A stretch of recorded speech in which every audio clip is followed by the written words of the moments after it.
In April 1982, an invasion by Argentina provoked one of the most ambitious military undertakings in British history. Britain sent a naval task force and 15,000 men to fight for a small group of islands on the edge of the Antarctic.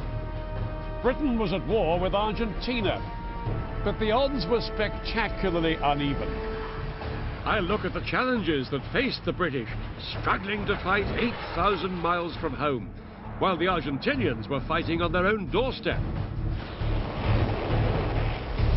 They had to fight up here in freezing conditions on exposed hilltops and across wide, open ground. I'll experience how the British troops used darkness to their advantage against a well-defended enemy.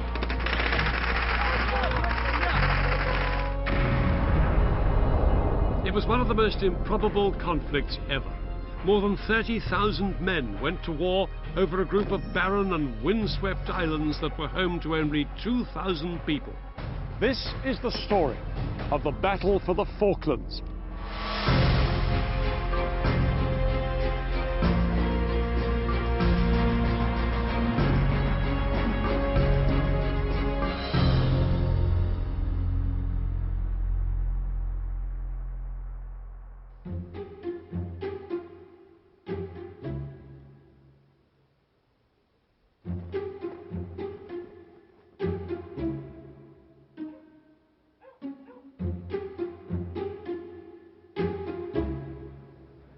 This may look like a sleepy little seaside town somewhere in the British Isles.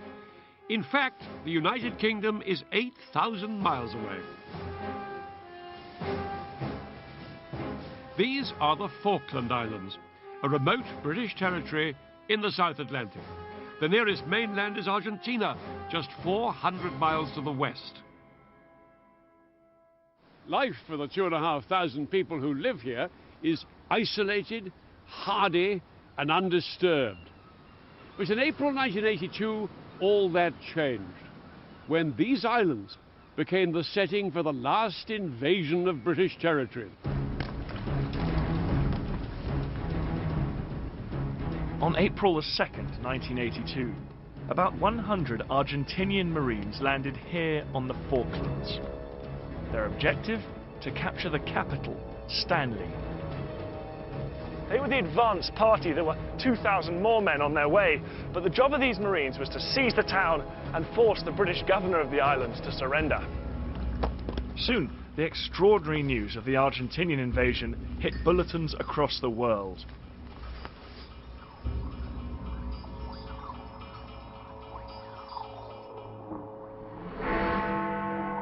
The Falkland Islands, the British colony in the South Atlantic, has fallen, but that's what Argentina is saying. It claims its Marines went ashore as a spearhead this morning to capture key targets, including the capital, Port Stanley.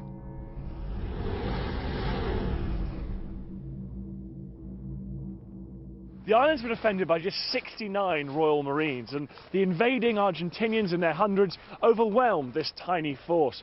They moved up here and surrounded Government House, demanding the surrender of the Falkland Islands. As Argentinian armoured vehicles rolled towards Government House, a firefight broke out. Trapped inside, the British governor, Rex Hunt, broadcast a defiant message on the local radio station. They've got us well and truly pinned down, and that they're not trying to attack. They're not surrendering to the bloody arches, certainly not. The invasion of the Falklands transformed a long-running dispute between Britain and Argentina into a major international crisis.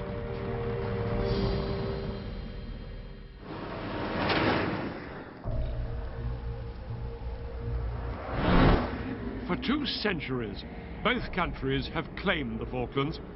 The Argentinians did control the islands for nearly a decade, until 1833, when the British expelled them. Britain has governed the Falklands ever since. The Argentinians call the islands the Malvinas, and they tried to persuade the British to give them up.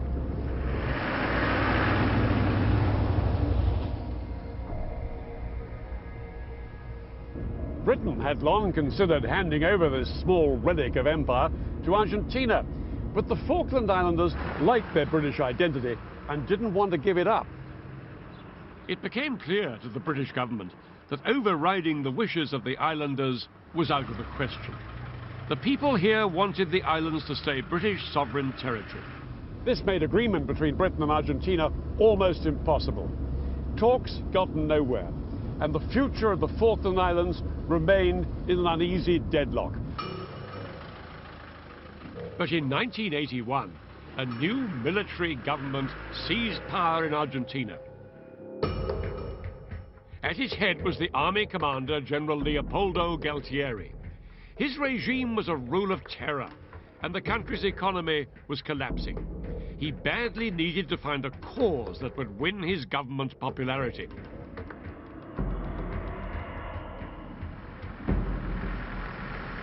There was one issue Galtieri knew his people cared passionately about: their claim to the Falkland Islands. Galtieri would unite the Argentinian nation by seizing the Falkland Islands from Britain by force. It looked like the perfect answer to his problems.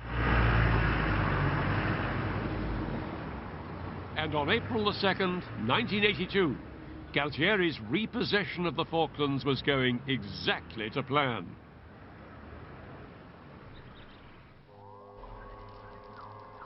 Within hours of landing, hundreds of Argentinian troops were all over Stanley. They had even seized the radio station. Just a minute. If you take the gun out of my back, I'm going to transmit it to you. If you take the gun away. The governor, Rex Hunt, had little choice but to surrender. He broadcast a final message to the islanders from Government House. It's probably the last message I'll be able to give you. I wish you all the best of luck, and rest assured that the British will be back. The governor and the Royal Marines were escorted off the islands and sent back to Britain. The civilians were left wondering what would happen next. We heard these tremendous bangs on the back door, and there were shouts for us to come out. We had to go out and sit in the yard, and this Argentine was there with a machine gun trained on us. Mum thought we were going to be shot.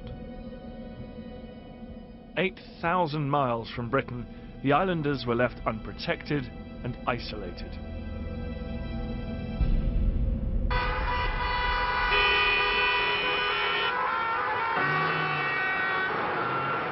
When the news of the British surrender hit Buenos Aires that afternoon, 200,000 Argentinians poured into the main square, wildly applauding the liberation of the Islas Malvinas.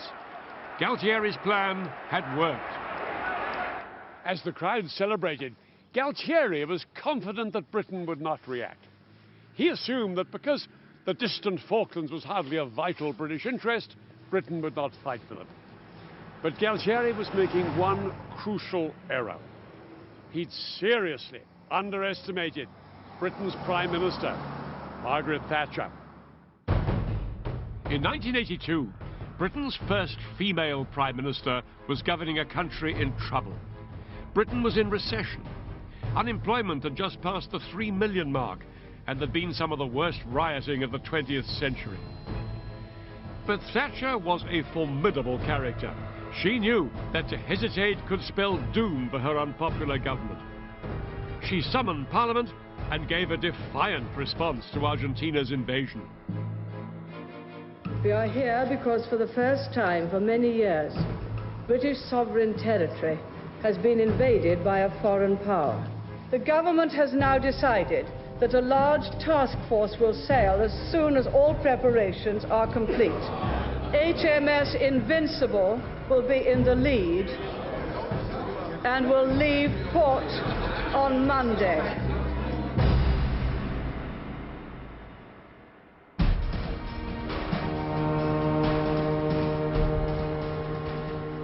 And so, in the spring of 1982, a British task force set sail. Ahead lay an 8,000-mile journey across the Atlantic Ocean to the Falkland Islands. In all, 93 ships would sail to the Falklands, a hastily gathered fleet of warships, supply ships, and even cruise liners like the QE2. At the heart of the fleet were two aircraft carriers, HMS Invincible and HMS Hermes. Hermes was the flagship and home to the task force commander, Rear Admiral Sandy Woodward. Woodward's fleet would take 3 weeks to reach the Falklands. During that time, Britain would try for a diplomatic solution. But if that failed, the task force would have to go to war when it got there.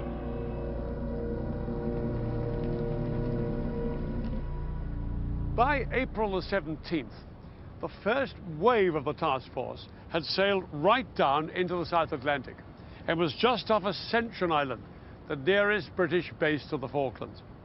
There was still another 3,500 miles to the Falkland Islands themselves. The ships were in two groups. To the south was Woodward's naval fleet. This was the advance party, made up of two aircraft carriers and fighting ships that would battle for the control of the air and the sea around the Falkland Islands. Once they had gained air superiority, then the men carried in the second group of ships would launch an amphibious landing. The only way to win back the Falklands would be to have troops fighting on the ground there. As the fleet sailed south, United Nations and US diplomats tried for a peaceful settlement. But by April the 30th, any hope of a diplomatic solution evaporated. Neither side would back down. Neither Britain nor Argentina had officially declared war, but now war seemed inevitable. The Argentinian garrison of these islands watched the British military response to their invasion with growing concern. The race was now on to get organised and resupplied before the British arrived. The Argentinian army did have some professional soldiers, but the majority of its men were young conscripts. To strengthen its forces, the army recalled reservists, more experienced men who could stiffen the ranks of those who'd just begun their military service. My commanding officer came on the radio at 4 o'clock in the morning and told me to wake up all the men. We had to be in the Malvinas in 36 hours. You could see that the soldiers felt very proud. By the end of April, there were 13,000 Argentinian troops on the islands, and with them, their new commander. The man in charge was Brigadier General Mario Menendez. Menendez was a tough soldier who'd made his name fighting rebels in remote parts of Argentina. He was quickly sworn in as the new governor of the Falklands. His first task was to prepare his defenses. Strategically, Menendez's position was strong. As you can see, the Falkland Islands are about 400 miles from Argentina. That put the islands just within range of Argentina's air force based on the mainland. The main two islands are West and East Falkland, each around 50 miles from end to end.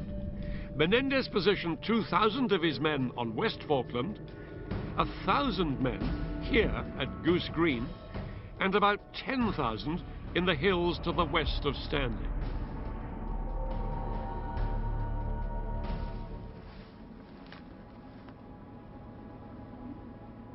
These hills were the Argentinians' last line of defense. But Menendez hoped his ground troops wouldn't have to fight at all. He planned to neutralize the British task force out at sea before they had a chance to set foot on land.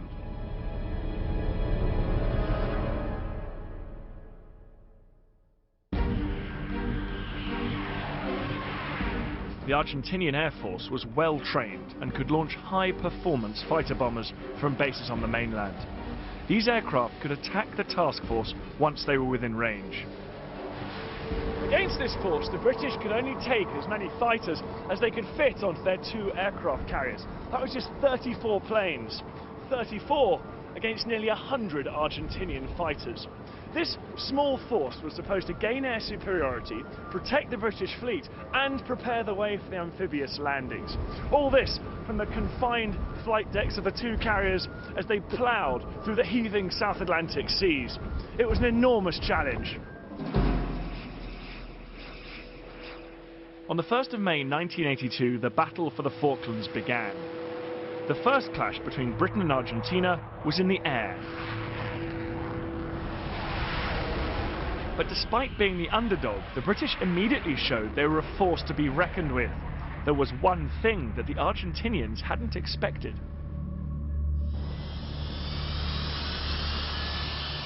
Britain's latest acquisition, the Sea Harrier.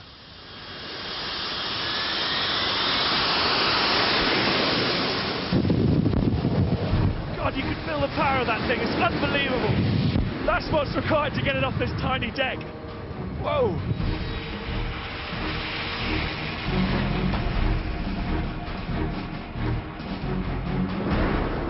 This aircraft was brand new, untested in combat when it was sent to the Falklands.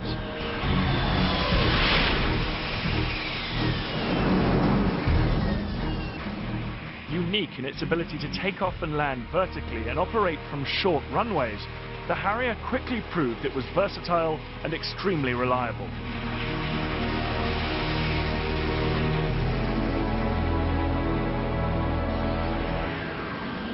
And the Harrier had another killer advantage.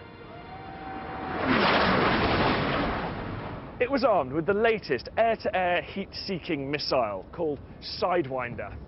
4 Argentinian aircraft were shot down on the first day by Sidewinder. Another 15 would follow. The British seemed to be smashing the Argentinian Air Force, but they could only maintain their advantage in the air while their ships below remained safe.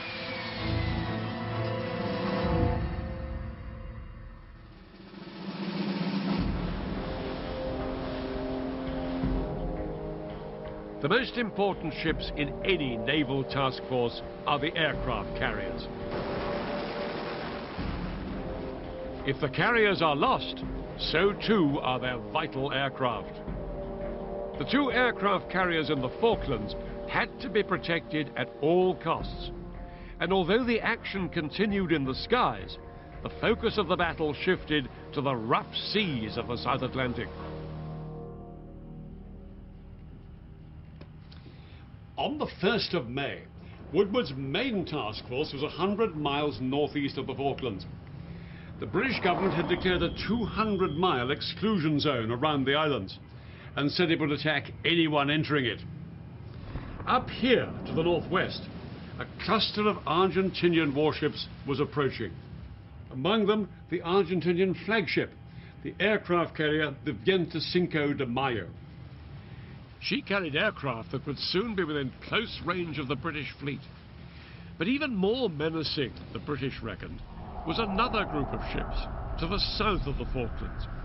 A cruiser, the General Belgrano, and 2 destroyers, which the British believed were armed with lethal Exocet missiles.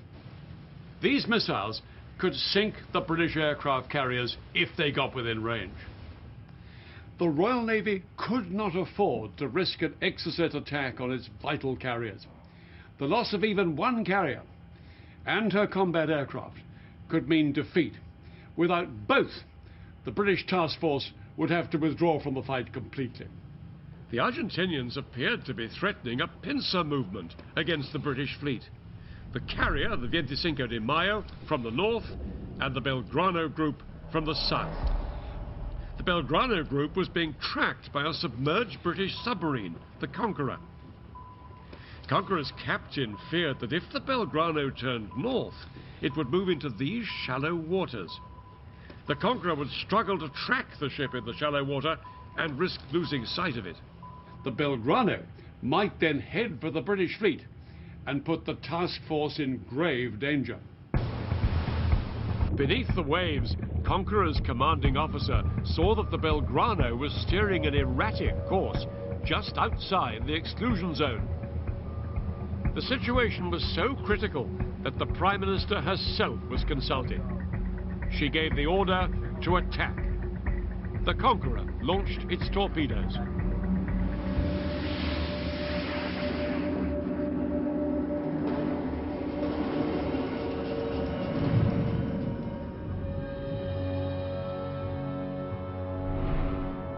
There were masses of injured men.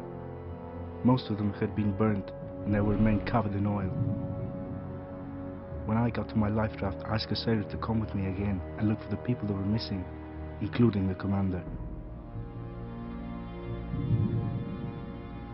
Within 45 minutes, the Belgrano had sunk. Immediately, the entire Argentinian navy, fearful of further submarine attacks, turned round and headed home. The British had scored a huge military success, and Galtieri's plan seemed to be faltering. But he was still able to unleash the weapon the British feared most. The Argentinians had recently bought 5 air-launched exocets. These half-ton missiles could seek out and destroy a ship from over 30 miles away.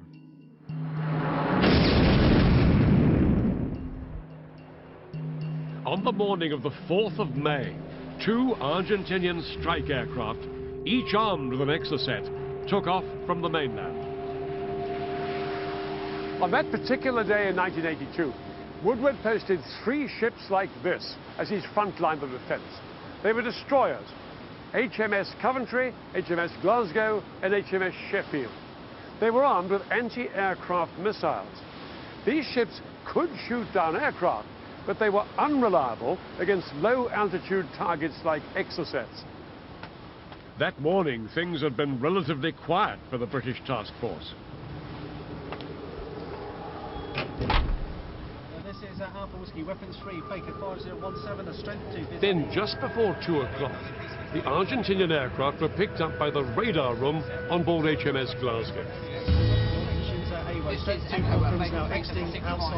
Glasgow immediately sent an urgent warning to all the other ships and went to full action stations herself. Break! Break! Break! Now going atop the ship. Reminded the command aim remains firmly at 5 But 20 miles away, on board HMS Sheffield, the scene couldn't have been more different. Here, the ops room wasn't fully manned, and only part of the message from the Glasgow was picked up. But it was worse than that. At that exact moment, HMS Sheffield was using its satellite equipment to send a message back to Britain, and that blocked its radar. The Sheffield couldn't see the Argentinian aircraft approaching. Aircraft now turning inbound at red 100.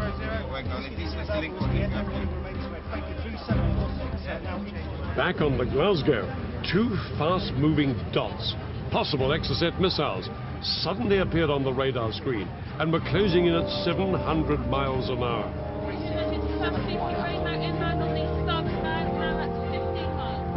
With a mixture of relief and horror, the captain of the Glasgow realized that the missiles were headed not for them, but straight for the Sheffield.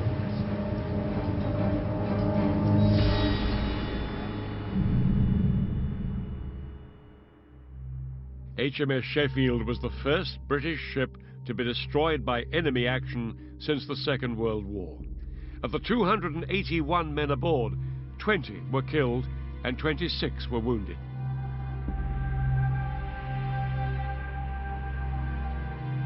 Blood had now been shed on both sides of the conflict.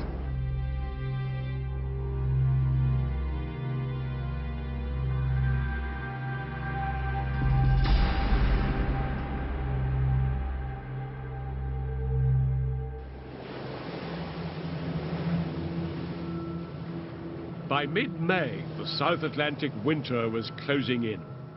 Some Harriers had been lost in combat, and now the bad weather was beginning to hinder the pilots. The success of the British plan relied on having complete control of the air to provide cover for landing the ground troops. But the British didn't have that cover, and now time was running out. It was politically unthinkable to abandon the operation now. They would have to take the huge risk of putting in the ground troops without total air cover.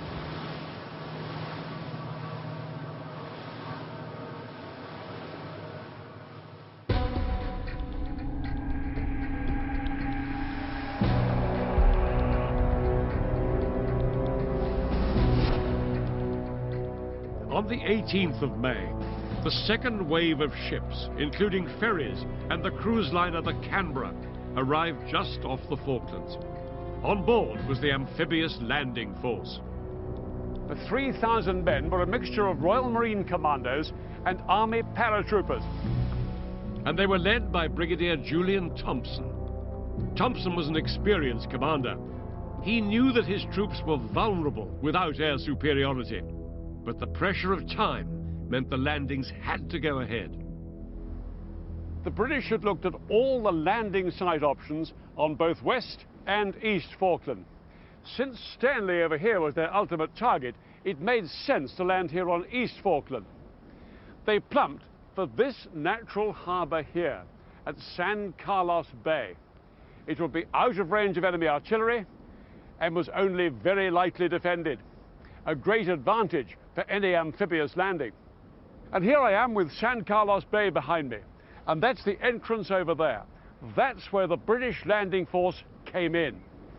These hills also offered Thompson's men and ships some protection against low-level air attack.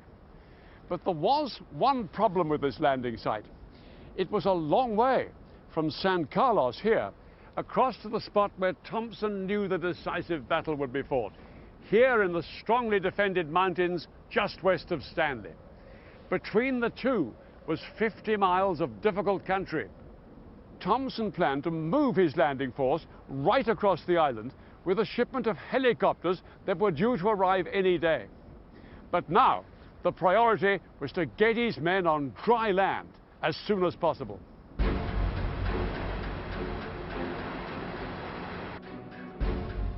In the early hours of the 21st of May, 3,000 British troops headed for the landing beaches.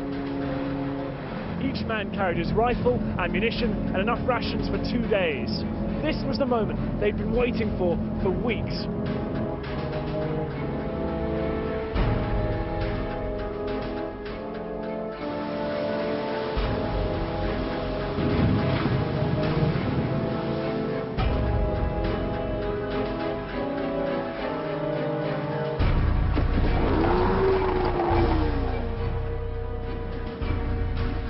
Once ashore, the British troops made their way up into the hills and dug themselves into strong positions. One unit, the 2nd Battalion of the Parachute Regiment, known as 2 Para, were based up here on the Sussex Mountains overlooking the bay. It was just a question of time before the Argentinians arrived. The men braced themselves for an air attack. Then, at 10:30, all hell broke loose.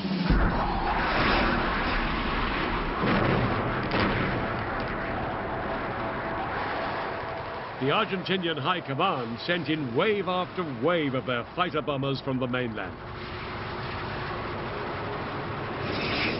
For 5 hours, these aircraft bombed and strafed the fleet sitting in the bay.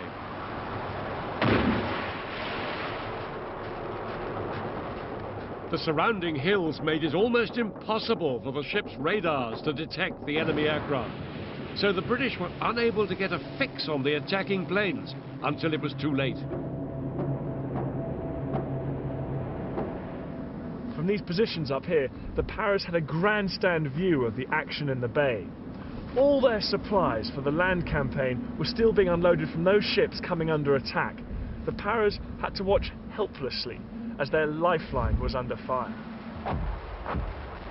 By the end of the day, 5 British warships were hit, and one ship, HMS Ardent, was sinking. And the attacks continued on the next day.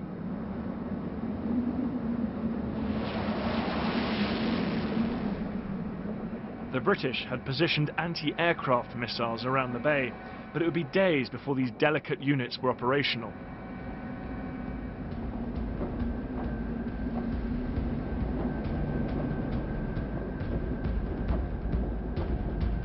On the water, the men had resorted to strapping machine guns onto the ship's rails in a desperate attempt to hit the low-flying Argentinian jets. More conventional anti-aircraft guns, some operated by sailors as young as 17, did score a few successes. But all these efforts did little to blunt the relentless onslaught of the Argentinian Air Force.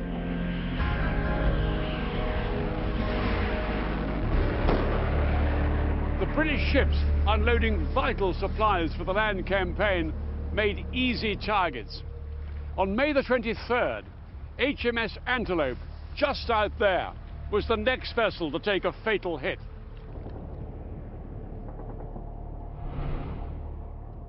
We watched with lumps in our throats as Antelope raged with fire and finally sank.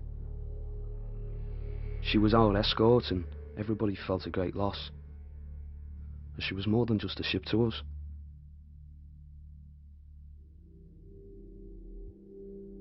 In 4 days, 8 British ships were damaged and 2 sunk. During these attacks, 25 men died and many more were injured. While the British were reeling from the attacks in San Carlos water, the Argentinians were celebrating their triumphs.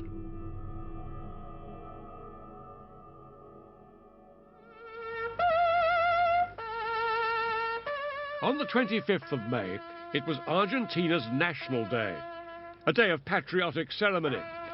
And after the successes of their air campaign, Menendez and his troops in the Falklands had even more reason to celebrate.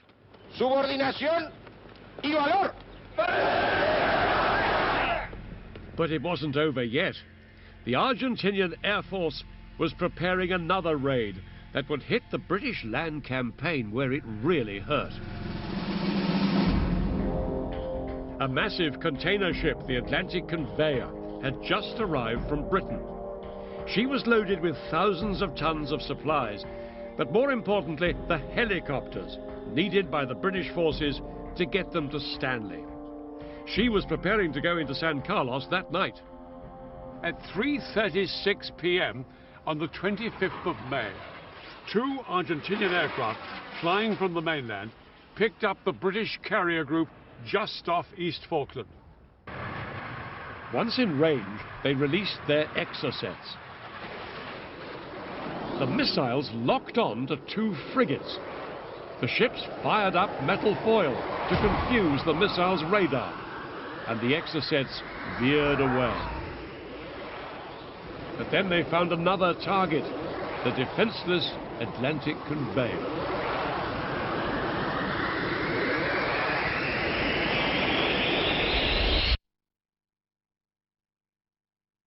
Fire ripped through the ship, and all 9 helicopters still on board were destroyed.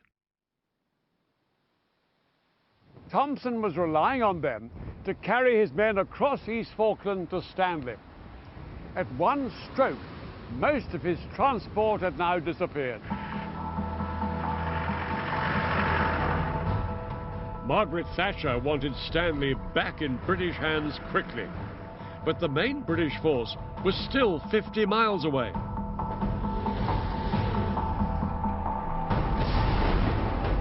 And with no helicopters, the only way for the troops to get there was to walk.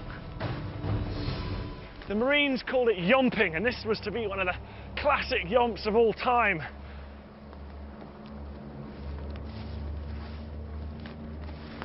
Men carried up to 120 pounds of kit on their backs through very uneven ground and with the rain lashing down. The men had 4 days of hard marching ahead of them.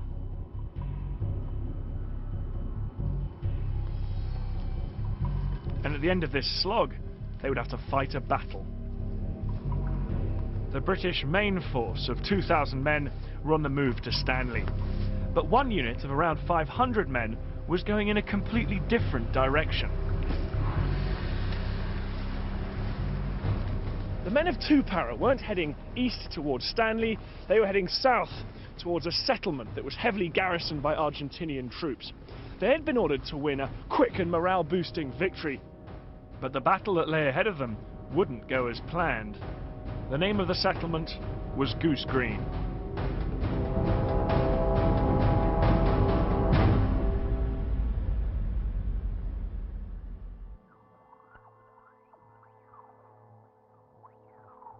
The Argentinians had a base at Goose Green because of its strategic importance. It's on a narrow strip of land, just 5 miles long by a mile wide. So the Argentinians had stationed an infantry regiment here, centered around a small, grassy airstrip. This is Goose Green settlement, and San Carlos is beyond those mountains, way over the distance there. Here's Goose Green on the map case. Aware of the British landing at San Carlos, the Argentinians reinforced their garrison here at Goose Green, fearing an attack from the north.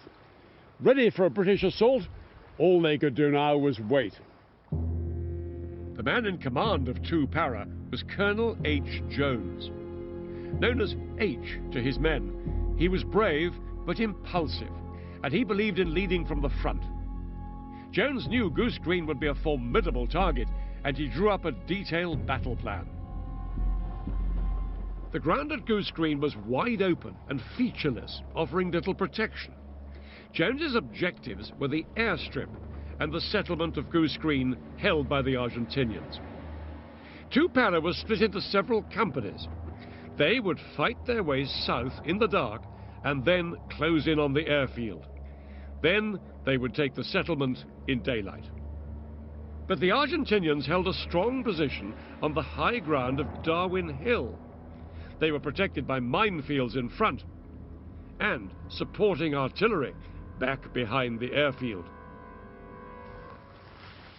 At 10:30 that night, the British began the attack. One company, about 100 men, moved rapidly up here on the left, clearing out any enemy positions that they came across.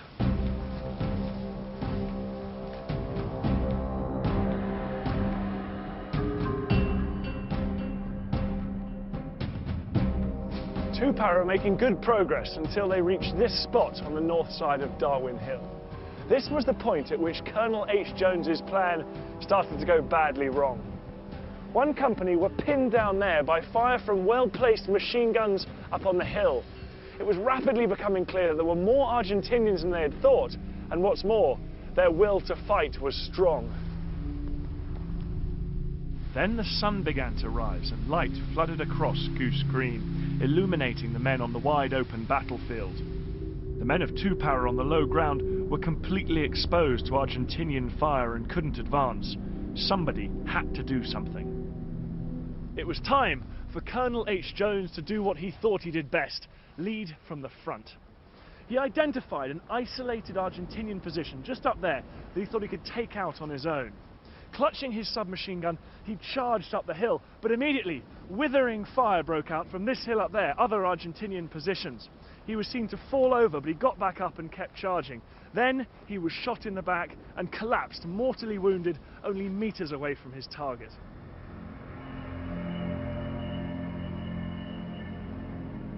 This memorial marks where Jones fell. As their commanding officer lay dying, it now fell to the second in command, Major Chris Keeble, to lead the men. 2 Para were pinned down out in the open, and they were still a mile short of their objective, the airstrip at Goose Green. This was 2 Para's position. This is where they were pinned down by heavy fire coming from the Argentinians dug in along this ridge. Keeble decided that rather than risk more losses, he'd bring heavy fire down on the Argentinian defences on the ridge. While this was happening, 2 of his other companies moved around to the west to bring pressure on the Argentinians' flank. Slowly, 2 Para pushed forward as Argentinian fighter bombers hit them from the air. Then their luck turned, and they got their first air support of the fight. 2 Harriers swept over the battle and dropped cluster bombs on the Argentinian artillery positions. After 14 hours of intense fighting, the Para's steady progress saw them closing in on the Argentinians. But they'd taken a lot of casualties, and they were utterly exhausted. That night, Keeble decided on a cunning ploy to try and bluff the Argentinians into an early surrender. He sent a letter to the Argentinian commander. In a highly confident tone, he demanded an Argentinian surrender and warned them that he would bombard them heavily and hold them responsible for any civilian casualties if they went on fighting. Amazingly, the gamble worked. The Argentinians agreed to surrender.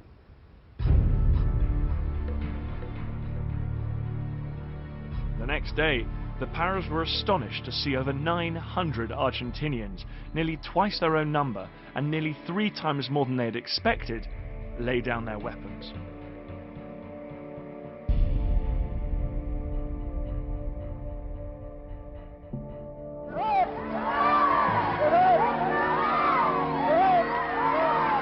After 6 weeks under Argentinian occupation, Goose Green was back in British hands, and the soldiers of Para were heroes.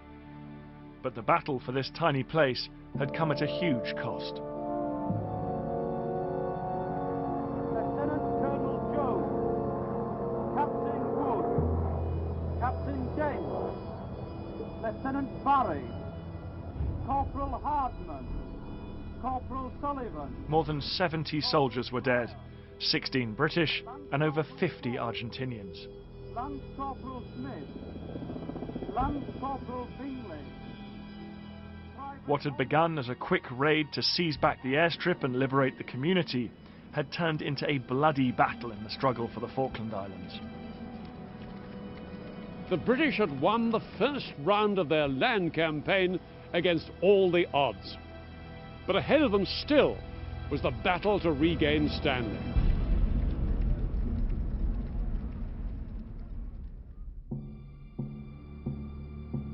While Para had been fighting at Goose Green, the main British force had crossed the island and was now just 12 miles from the capital. But the soldiers knew they faced a tough fight between them and Stanley. We've got to take Stanley. No stopping us now, I don't reckon. Got to get it done fast, so the only way to do it is get in there. Do you have any feelings of apprehension, though? Oh, yes, definitely. Without a shadow of a doubt. Everything seemed to be going to plan. But then the British campaign suffered a massive blow. What followed was the largest single British loss of life in the war.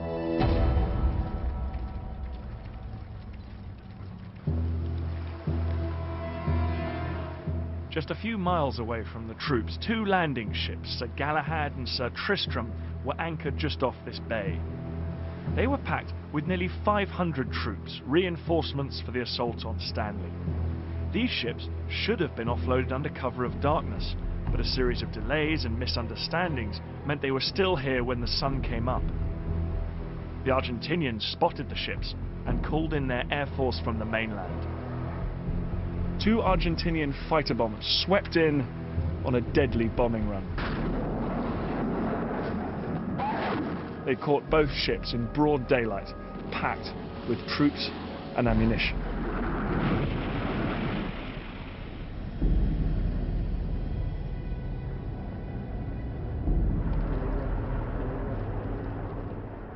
"49 men were killed and a further 115 injured in the disaster.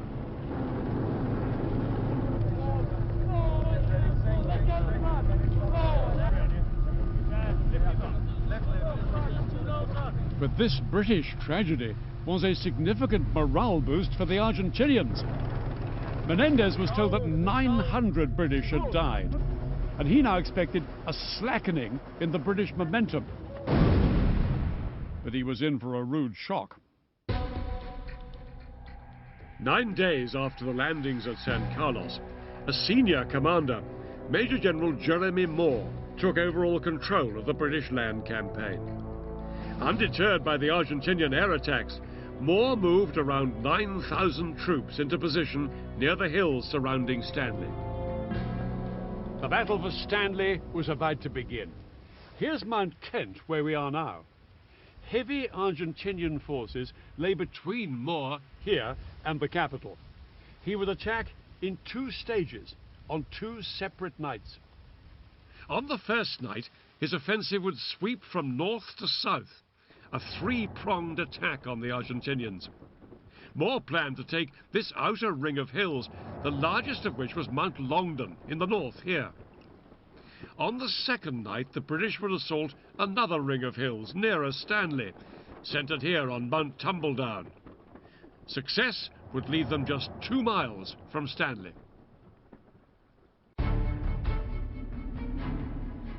The first targets were the Argentinian troops dug in all over Mount Longdon. Mount Longdon is a natural fortress. Over 500 feet at its highest point, it dominates the surrounding moorland. For the British forces, this was a dangerous place to attack. And after their experiences at Goose Green, they didn't want their troops caught advancing in the open terrain in daylight. So they made a key decision. All the battles to retake Stanley would be fought at night. Night fighting is a highly effective strategy. Every soldier in the British forces has to be as good at fighting in the dark as in daylight. I joined the British Army on a training exercise to experience what it's like.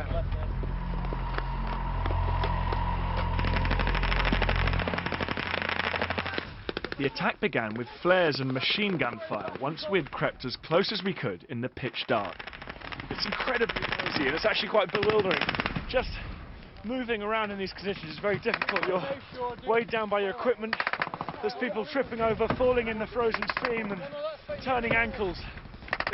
The enemy is not the only challenge in this dark and difficult terrain. Despite how hard it is to operate in the dark, it's imperative that the attacking troops don't get pinned down. At the moment, the most important thing is we've done our attack. We've got to keep up the momentum, keep up the speed, and I guess keep the enemy off balance.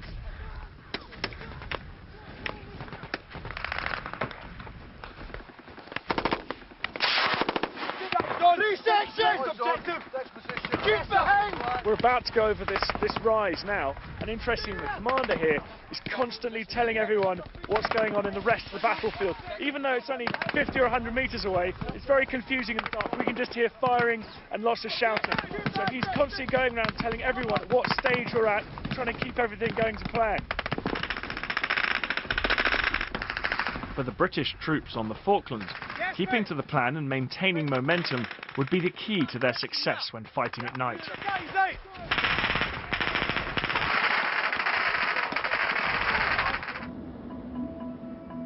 At 8 p.m. on the 11th of June, the British forces began their attack on Mount Longdon.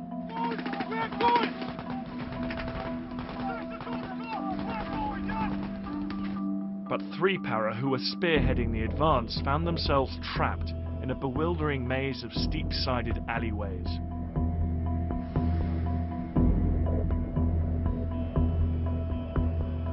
These narrow gullies here channeled the men into the killing grounds of the Argentinian machine gunners and snipers up above. Then grenades were rolled down in amongst them. One officer compared it to like being stuck in a bowling alley. The grenades, they were just bouncing down the side of the rock face.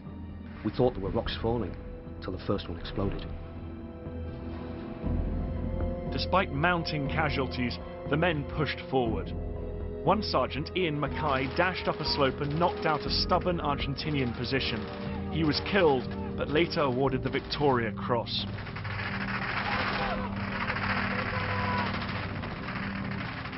For 7 hours, the British forces battled their way up Mount Longdon.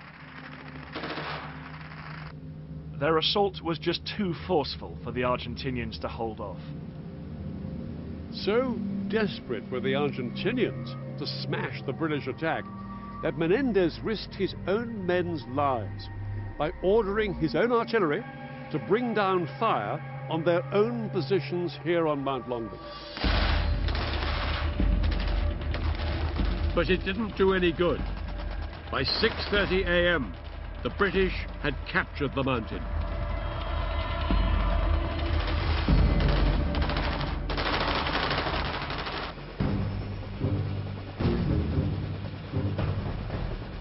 As day broke, the British brought in the dead and injured from both sides. Most of the Argentinian casualties and prisoners were conscript soldiers, young men drafted into the army. While these soldiers had fought well, Many of them were worn down by the conditions before the battle had begun. Some of them were even captured in their positions, like this one, huddled up in their sleeping bags trying to escape the battle and the cold. I am tired, cold, unhappy. I swear that I can't take it anymore, even though this is my duty as a man and a soldier of the fatherland. Although this had been a bloody battle for both sides, the British attacks had taken all the high ground they'd planned to on the first night. But another night's fighting still lay ahead. Of the remaining mountains that had to be captured on the second night, by far the most vital was that one over there. That's Tumbledown, the last major obstacle between the British and Stanley.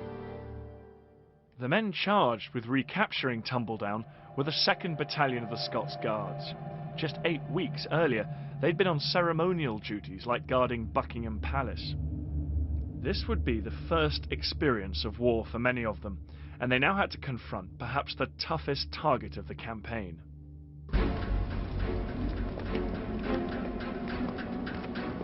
If the Argentinians lost Tumbledown, they lost Stanley. So they'd put their best men up here, the elite 5th Marines. 700 heavily armed, crack troops were dug into the protected positions in the caves and rocks high on the mountain.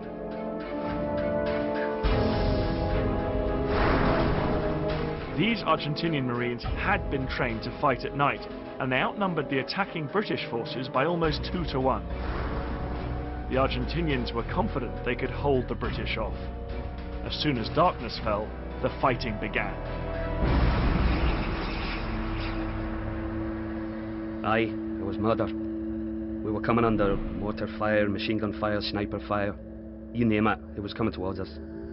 Well, there's a saying, expect the unexpected. And that was unexpected. You cannot really describe it. Nobody could describe it if they've not been there. 3 hours into the battle, things were going badly for the British. The Scots Guards' attack had come to a complete halt. They were taunting us, the odd word in English, calling us to come on, and I think they mentioned surrender. The combination of cold, uncertainty and the general awareness that we were stuck led to the group ego shrinking and shrinking and shrinking. At that stage I thought we had blown it. That's Mount Tumbledown behind me up there. And here it is on the map case. The Scots Guards had approached Tumbledown from the west and made their way up this slope here unopposed. But now one company, about 120 men, were pinned down here by stiff opposition from the Argentinians positioned in the rocks and crags up above, on top of the ridge here. Then 30 Scots Guards climbed up onto higher ground to the north, undetected by the Argentinians down below. Now they were able to bring sustained fire down on the Argentinians' exposed flank. The rest of the company stormed the Argentinian strongpoint. The Scots had made the breakthrough. As dawn broke, the battle was still raging on Tumbledown, and the British forces prepared to throw everything they had into the fight for Stanley.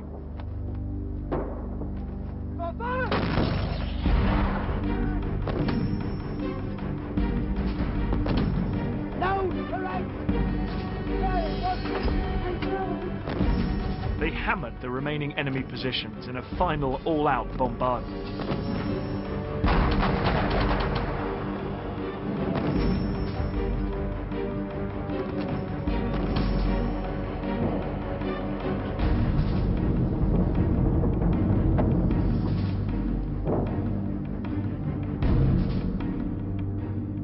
Soon Argentinian troops could be seen fleeing. The British troops had effectively destroyed their enemy's will to fight, and the Argentinians retreated, flooding back into Stanley in their hundreds. The Argentinian resistance was crumbling.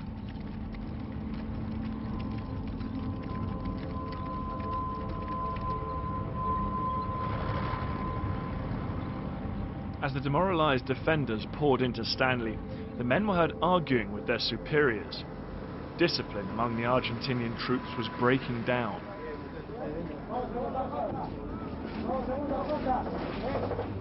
It wasn't long before they were surrounded. And on the 14th of June, the British demanded the Argentinian surrender. Realizing that he had little choice, Menendez accepted.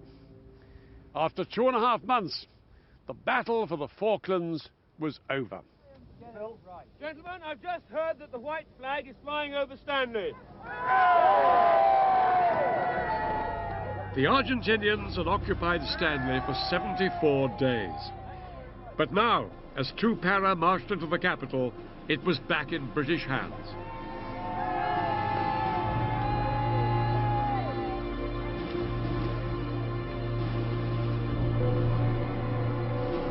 A month later, the first British troops arrived back home to jubilant celebrations. This victory had given people a renewed sense of pride in their country and a feeling that Britain could lift itself out of its recent decline. And riding on the crest of this success was Margaret Thatcher. Within a year, she won the general election with a resounding majority. The Iron Lady had cemented her position as a major world leader. In Argentina, the news of the surrender was taken very badly. Far from uniting the people, the war had left the Argentinians furious at the army and the government. Just 3 days after Argentina's defeat, Galtieri was forced from power and military rule collapsed in Argentina. Over in the Falklands, the legacy of this bitter conflict lives on. Nearly 1,000 people died in the war, 252 British servicemen, 3 Falkland Islanders, and almost 700 Argentinians. After the war, the British government offered to return the bodies of the Argentinian dead to Argentina for burial, but their government refused. They said that these islands were part of Argentina and the bodies would remain here.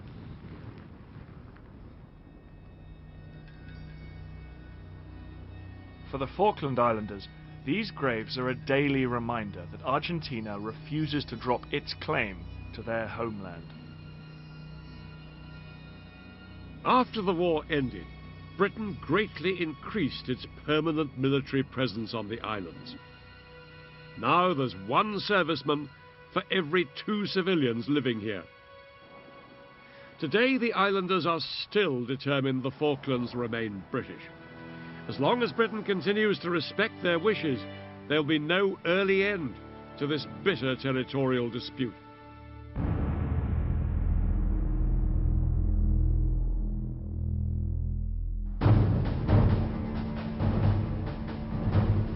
Next time, in 1991, Kuwait was at the center of the last major war of the 20th century. Saddam Hussein's Iraq had invaded, leading to a battle unlike anything seen before. I'll be getting to grips with some of the challenges faced by the men and women on the front line. And I'm going to be explaining the tactics of a war dominated by cutting-edge technology. It was called Operation Desert Storm, the battle for Kuwait.